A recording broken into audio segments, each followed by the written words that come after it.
Cette vidéo vous est présentée par la boutique universludo.ca. Rendons les jeux accessibles à tous.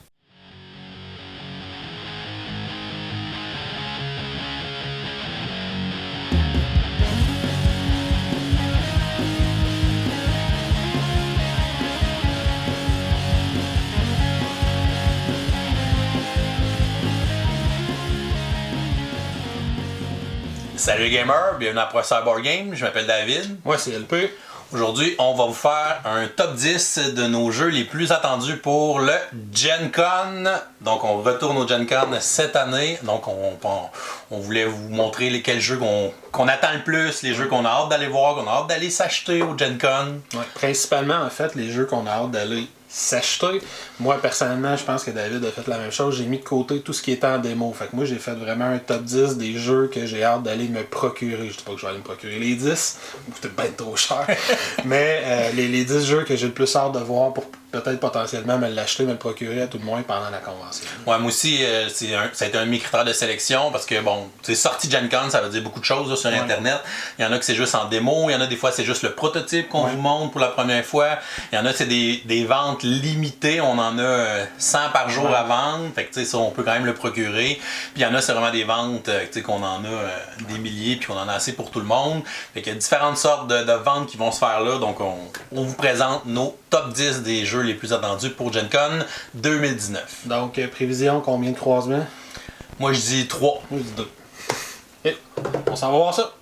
Donc, commençons immédiatement. Moi, dans mon cas, mon 10e choix, mon numéro 10, c'est un choix un peu sentimental. C'est un jeu que j'avais vu passer sur Kickstarter, que j'avais pas supporté parce que j'ai beaucoup trop de matériel déjà de cette gamme de jeux-là. Ça s'appelle Zombicide Invaders.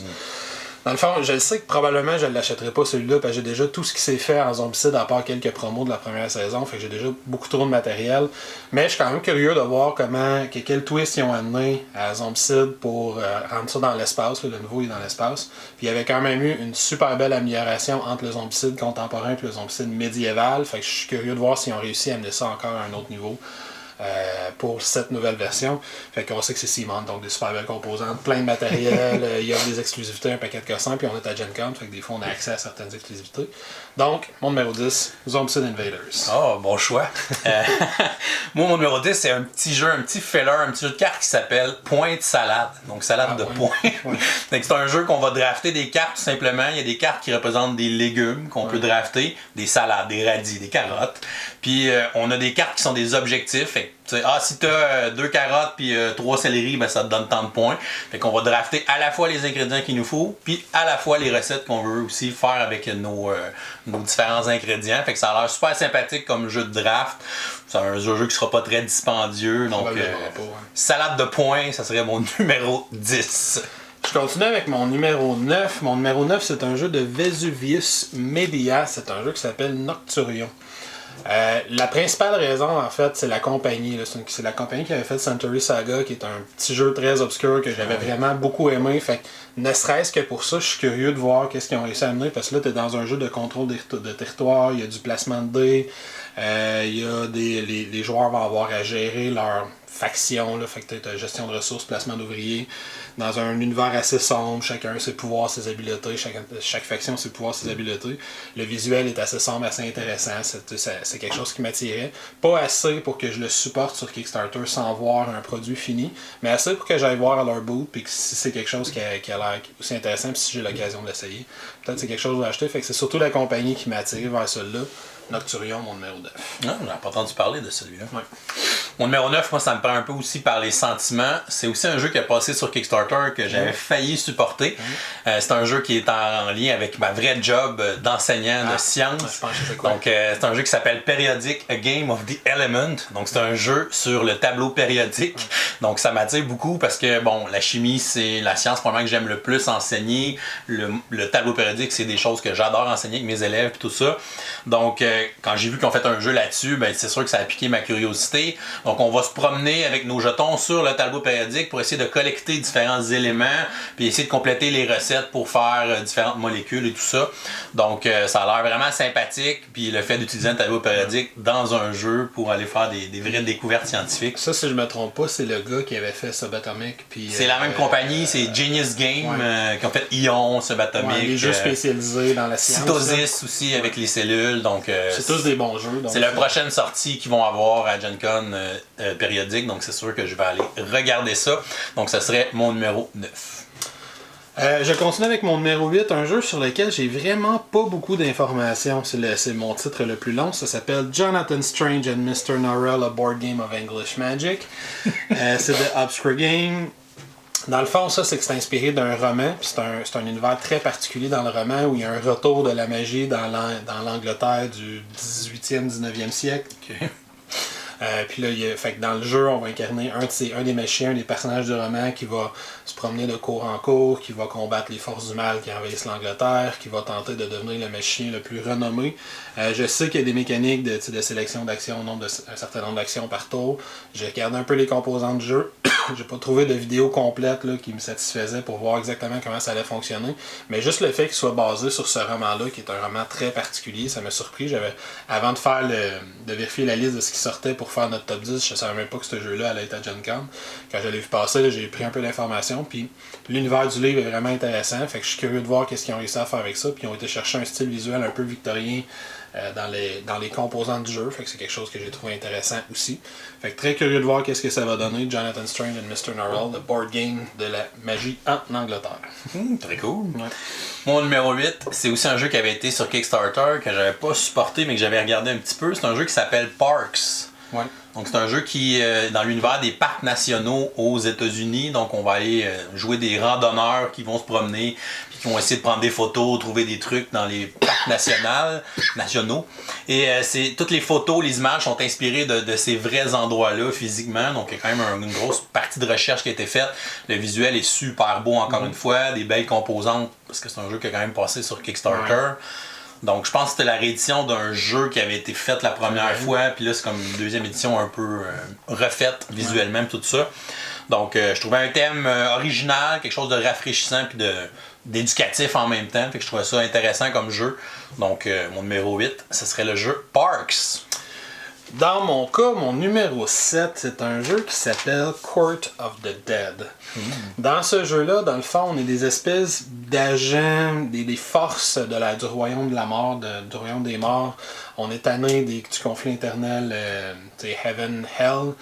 Et là, on veut mettre fin de façon définitive à ce conflit-là en tentant d'impressionner la mort elle-même. Fait que la thématique est assez sombre, glauque. Le visuel du jeu, je sais pas si tu as vu le plateau, oui, j'ai vu, c'est extrêmement sombre. Mais c'est beau en tabarnouche. Mais avec des figurines, des composantes vraiment de haute qualité. Fait qu'en partant, c'est quelque chose qui m'attire. C'est un jeu qui avait bien réussi sur Kickstarter aussi. J'avais passé très très proche de supporter.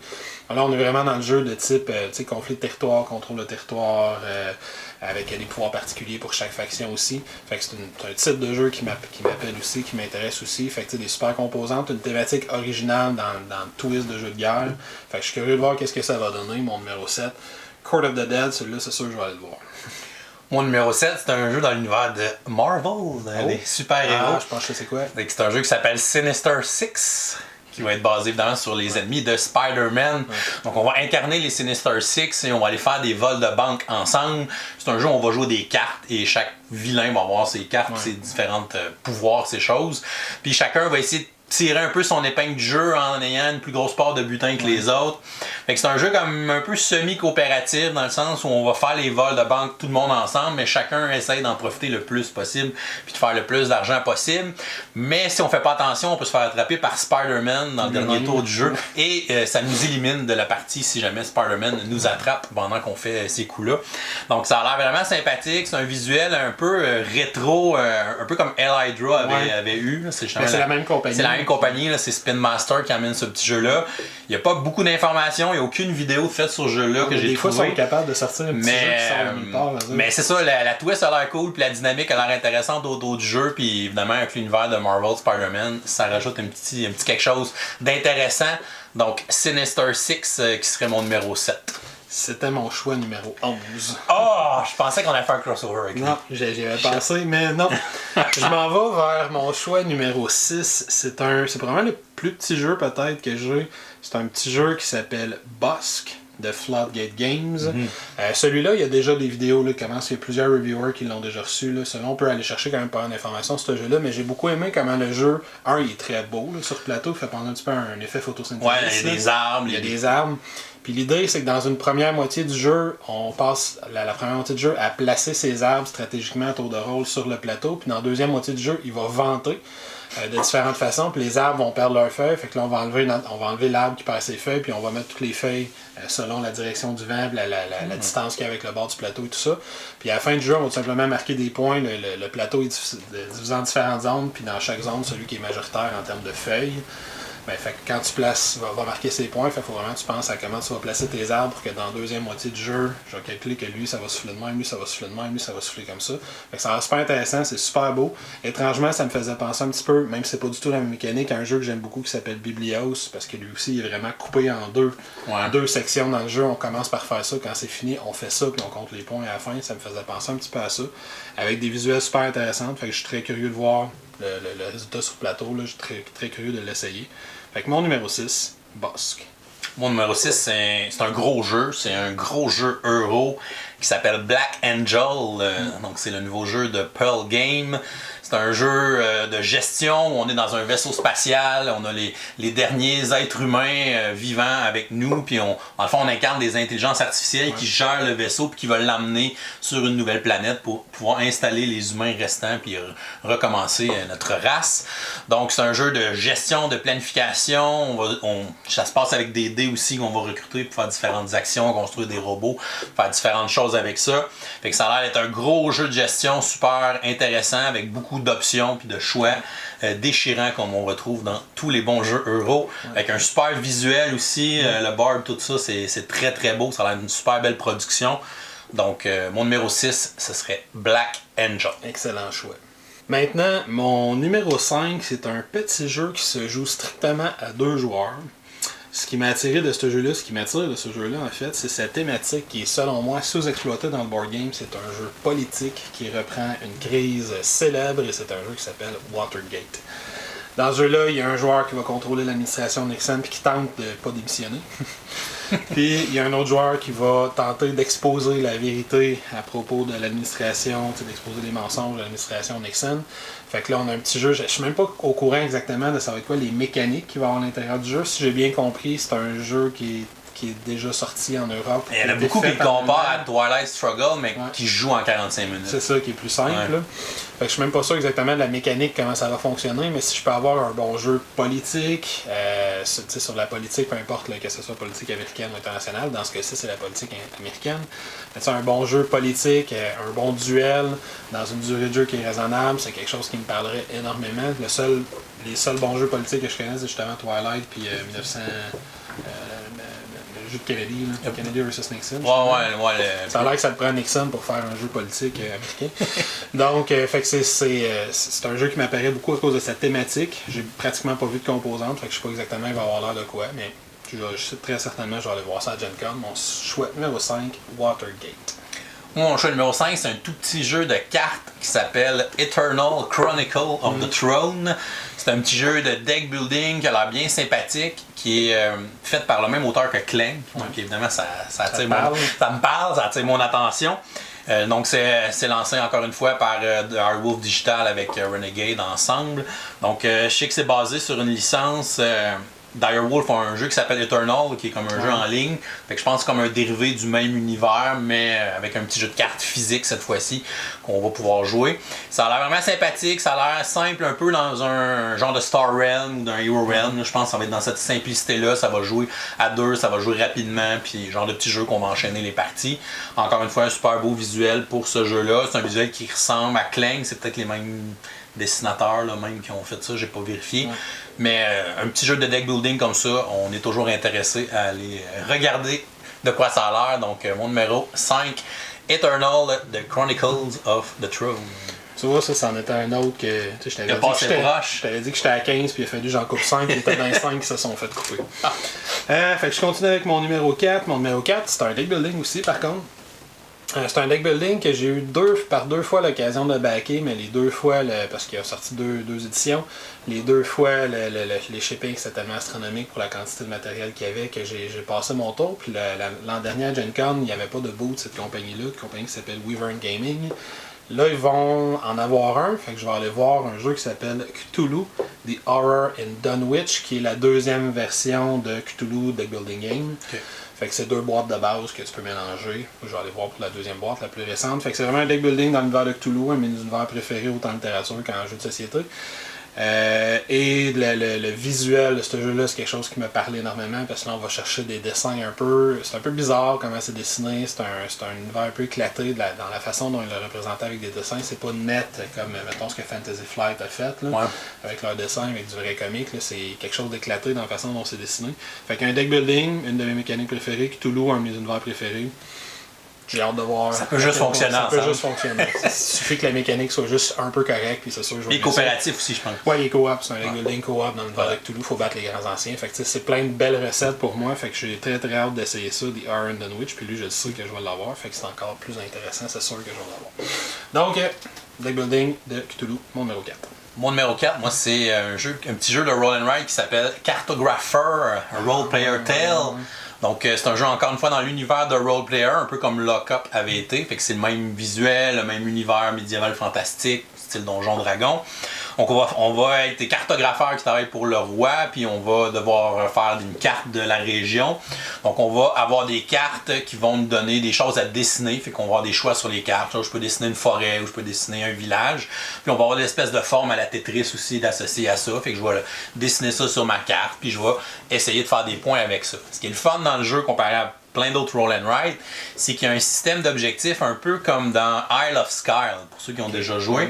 Ça veut dire qu'on va sortir 4 objectifs au début de la partie, puis à la fin de la ronde 1, mais c'est l'objectif A puis l'objectif B qui score. À la fin de la ronde 2, c'est le C puis le D, après le A puis le C. Ou le B puis le D, ou à la fin de la c'est des combinaisons de 2 objectifs à chaque ronde qui score, puis là, il y a 4 saisons dans le jeu, on joue les 4 vraies saisons d'une année. Fait que là, on va scorer chaque objectif 2 fois comme ça. Fait que ça, je trouve ça brillant parce que c'est le fun dans la planification. OK, mais l'objectif A, il score au début. Fait que là, je vais essayer de faire comme une coupe de points avec ça au premier tour, mais il va rescorer peut-être après la 3e saison. Fait qu'il faut que je continue de placer des trucs en conséquence pour ça. Fait que je trouve que c'est un système qui est sous-exploité dans les jeux, d'avoir des objectifs variables comme ça puis qui score à différents moments. Je pense que ça va acheter une belle rejouabilité au jeu. Puis il y a une autre affaire qui était cool dans le jeu, c'est qu'on va des fois, à chaque ronde, à chaque saison, en fait, on va mettre une carte de monstre dans le deck d'exploration. Okay. Puis si on découvre la carte de monstre, ben, tout le monde, on va devoir dessiner un monstre. Mais on le dessinera pas sur notre carte à nous. On va passer notre feuille au joueur à côté. Puis c'est lui qui va décider où il place le monstre. Le monstre va prendre une forme lui aussi. Ouais. Puis dans le fond, il va le placer à un endroit pour que le monstre soit le plus seul possible. Parce que chaque case libre autour du monstre va nous enlever des points au décompte de la fin de la saison. Fait que je trouve que c'est une belle twist de faire le côté attaque comme ça en passant notre feuille puis en permettant aux autres de faire le dessin du monstre. Puis ça reste quand même assez thématique dans ça. Fait que si les monstres on s'en occupe pas puis on fait rien pour eux autres, ben là, ils nuisent à notre royaume puis on enlève des points. Fait que je trouve qu'il y a plein de petits éléments qui fait qu'il va se différencier de plein de roll and ride puis qu'il va peut-être avoir un petit peu plus de viande un peu au dos de l'os. Fait que pour moi, ça m'intéresse beaucoup ce jeu-là. Mon numéro 4, Cartographer, a Role Player Tale. Dans le cas de c'est un très bon choix. Dans le cas de mon numéro 3, ça c'est un jeu que je pensais qu'on allait peut-être avoir en crossover. La seule hésitation que j'ai, c'est que je sais que c'est un jeu que tu as backé sur Kickstarter. Fait que je sais pas si tu l'inclus quand même dans ta liste. C'est un jeu qui s'appelle The Edge of Darkness. Okay, c'est un des rares jeux parce qu'habituellement, quand l'un de nous deux supportons un jeu sur Kickstarter, habituellement l'autre le prend pas. Parce surtout qu'on va un jouer gros ensemble. C'est ça, surtout un jeu une centaine de dollars comme ça. Mais là, Edge of Darkness, c'est un des rares que ça se peut que j'aille acheter quand même à Gen Con parce qu'il me parle vraiment beaucoup. Dans le fond, Edge of Darkness, on va chercher ce qu'ils ont réussi à faire avec des jeux comme Custom Heroes puis Mystic Vale. Fait qu'on va avoir des cartes pré-slivées dans lesquelles on va acheter des choses. Mais là, on prend de l'expansion par rapport à ce qu'ils ont fait avec ces deux jeux-là qui sont plutôt des petits jeux. Mystic Vale un petit peu plus gros, mais Custom Heroes, c'est un jeu léger. Fait que là, on rentre la gestion d'un village avec un aventurier qui level up, des trucs comme ça. Moi, j'avais moins suivi la campagne parce que lui, il le prenait, fait que je le laissais regarder ça. Ouais, avec l'énorme tour, avec les cubes dans la tour, tout ça. Hein. Il y a beaucoup de mécaniques qui parlent beaucoup, fait que c'est comme s'il prenait ce twist-là, des cartes pré-slivées qu'on va améliorer, mais là, on rentre ça dans un gros jeu avec beaucoup de matériel, beaucoup de possibilités, il y a des extensions qui viennent, il y a un mode de campagne à l'intérieur de ce jeu-là, si je me trompe pas. Je sais une plus. campagne, il me semble qu'il y a une campagne dedans. Il y a du stock, en tout il y a cas. énormément de stock, fait que là, ça me parle énormément. Puis c'est AEG qui le fait. Fait que c'est sûr que ça va être des bonnes composantes, c'est sûr que le jeu va être bien fait. Au niveau du matériel, c'est sûr que ça va être A+. Ils ont déjà prouvé qu'ils sont capables de le fournir avec ce type de jeu-là. Ouais. Fait que il me parle vraiment beaucoup. Celui-là, je vais voir si je suis capable de me retenir, mais probablement que je vais repartir là-bas avec une copie d'Age of Darkness. Puis en plus, ils ont déjà annoncé. Ouais. Et en plus, ils ont déjà annoncé qu'à Gen Con, c'est la version Kickstarter qui vend. Ils la vendent plus cher. Mais c'est la seule, il sortira jamais en retail. C'est ça. C'est ça. Fait que si je veux, c'est là que j'apprends. C'est ça. Bref, Age of Darkness, mon numéro 3. Ouais, je l'ai pas mis parce que justement, vu que je l'avais déjà backé. Fait que, mais toi, est-ce que tu vas pouvoir faire un Gen Con pick-up? Non, il est censé être chippé là. Peut-être que tu vas l'avoir avant. Ouais, ou pendant. Ou ça va faire comme moi, tout Brass. Après, il va arriver tout de suite après. Ça va faire comme Brass l'année passée. Je l'ai reçu pendant que j'étais à Gen Con. C'est ça se pourrait bien. Ouais, c'est bon. Moi, mon numéro 3, c'est un jeu qui s'appelle Era Medieval Age. Okay. C'est un jeu de Matt Leacock. C'est un jeu style Roll and Build qu'il l'appelle. Donc, on va avoir un plateau avec plein de petits picots, quasiment un plateau de Battleship en fait. Ouais. Puis on va avoir des petits buildings en plastique qui sont déjà construits sur notre plateau, des petits bâtiments, des petits murs, des petites fermes, des choses comme ça. Puis les bâtiments vont générer des dés de différentes couleurs. Puis à notre tour, on va lancer ces dés-là. Les dés vont nous générer différentes ressources, différentes choses qui vont te permettre de faire des choses dans ton village, d'acheter des nouveaux bâtiments pour les ajouter. Il faut que tu fasses assez de nourriture pour nourrir aussi ton village et tout ça. Fait que tu as une espèce de côté un peu gestion dans ce jeu-là. Ça me faisait penser un peu à Tiny Town, mais une version un peu plus gamer, si on veut, avec une espèce d'engine building, puis une espèce de gestion de ressources aussi. Les composantes sont assez magnifiques. Là. Ouais. C'est Eggerspiel qui publie ça. Tous les petits bâtiments, c'est en plastique. Ça va venir se piner sur ton petit board. Il n'y a rien qui va bouger. C'est vraiment fantastique. Je pense qu'ils veulent lancer une licence avec ça. Là, fait que ça serait comme le premier de cette licence-là. Fait que là, peut-être qu'il va y avoir Era Renaissance à un moment donné ou Era moderne ou peu importe. Il va y avoir différentes époques qui vont peut-être faire avec ça si ça fonctionne bien. Donc, ce serait mon numéro 3, Era Medieval Age. Après mon choix, mon numéro 2, là on commence à parler d'un très gros jeu. C'est un jeu de Blacklist Games, ça s'appelle Brook City. Brook City, là on est vraiment dans mes cordes, fait que c'est un jeu coop, un gros jeu de figurines, à mission, plateau modulable avec un aspect campagne à l'intérieur. C'est les frères Bradley qui ont fait ça. C'est eux qui avaient développé une belle mécanique de jeu pour le jeu Street Master, qui ont repris dans un jeu ou deux, là, comme mécanique. Street Master rendait hommage au film, au genre Street Fighter, Street of Rage, là, ce genre de jeu-là d'arcade. Ouais, exactement. Là, ce jeu-là reprend un peu le même truc, mais là, on rend hommage au film de policier, le film d'action policier des années 80-90. Fait que chaque joueur va avoir son policier, on est coop, les criminels vont avoir un plan à faire, il va falloir atteindre différents objectifs pour rompre leur plan avec des poursuites policières en voiture à travers la ville, des fusillades, un paquet d'affaires. Fait qu'un gros jeu d'action, ben des dés à lancer, un moyen de faire progresser ses personnages, système de cartes pour faire ses actions. Il y a beaucoup d'affaires qui me parlent. Fait que j'ai hâte d'aller essayer, d'aller voir ça. Puis encore une fois, un peu comme Age of Darkness juste avant, ils vendent la version Kickstarter c'est cool. Sur place avec les exclusifs et tout ça. Fait que c'est très intéressant pour moi. Donc mon numéro 2, Brook City de Blacklist Games. Mon numéro 2, c'est un jeu qui n'était pas sur mon radar avant que je commence à regarder des vidéos parce que je pensais que ça ressemblerait trop au jeu qui est basé sur ce jeu-là. Fait que c'est le jeu qui s'appelle Imperial Settlers Empire of the North, qui est un stand-alone, donc c'est pas un jeu, c'est pas une extension à Imperial Settlers, c'est un nouveau jeu. C'est un nouveau jeu qui prend un peu le système d'Imperial Settlers, mais qui l'emmène à un autre niveau. Fait que t'as encore le côté engine de cartes, tu construis des cartes devant toi, un tableau, tu vas générer des ressources, mais tu vas aussi avoir une espèce de roue d'action où tu vas pouvoir aller placer tes ouvriers justement pour faire des actions. Des fois des actions que tu pourras améliorer ou bonifier en jouant une carte en même temps que tu fais cette action-là. Fait que t'as une espèce de timing intéressant. Tu vas pouvoir envoyer des bateaux pour aller conquérir des nouveaux territoires ou raider différentes places si tu veux juste faire les ressources au lieu de conquérir le territoire. Fait que c'est comme un thème un peu viking, là. Ça a l'air vraiment cool. Ils ont l'air d'avoir vraiment comme corrigé un peu les défauts qu'Imperial Settlers avaient, tout ça. Ça a l'air vraiment cool, puis ça a l'air de bien jouer, puis ça a l'air vraiment bon. Donc, ce serait mon numéro 2. Imperial Settlers, Empire of the North.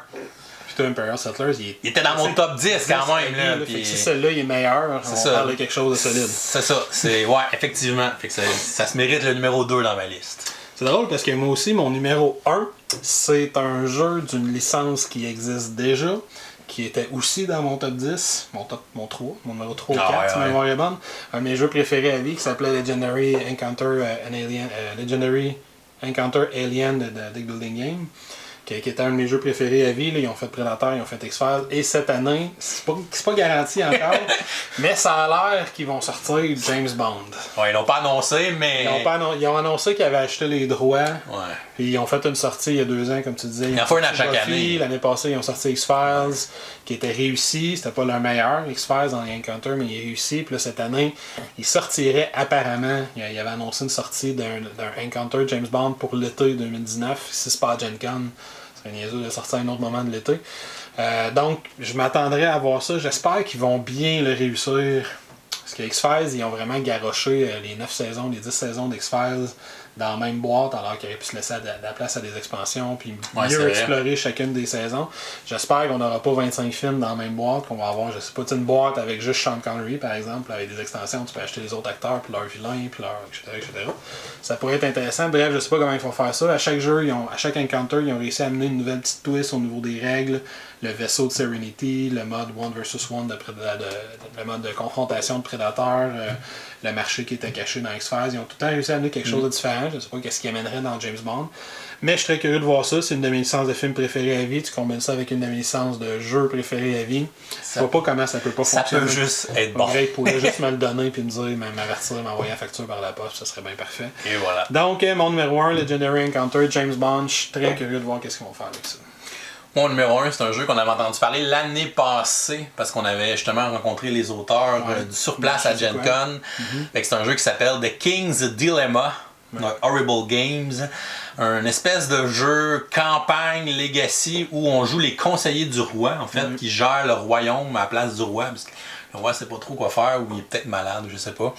Mais bref, c'est un espèce de jeu narratif. Ça ressemble à un livre dont vous êtes l'héros, mais en groupe. Fait que il va falloir qu'on prenne les décisions ensemble, il va falloir qu'on négocie ensemble, on est chacun comme une maison de nobles, fait que on veut quand même avoir chacun notre bénéfice. Ouais, parce que c'est pas 100% coop là. C'est comme c'est ça, c'est comme semi-coop encore une fois, on gère le royaume ensemble, mais au final chacun veut tirer son profit de ces décisions-là pour sa propre maison, pour pouvoir gagner à la fin de la campagne.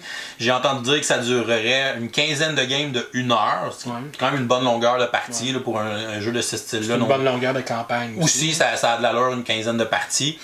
Donc, il n'y a pas grand-chose aussi de sorti sur ce jeu-là. Évidemment, comme c'est un jeu un legacy un peu, mais ils ne veulent pas divulgacher trop d'affaires.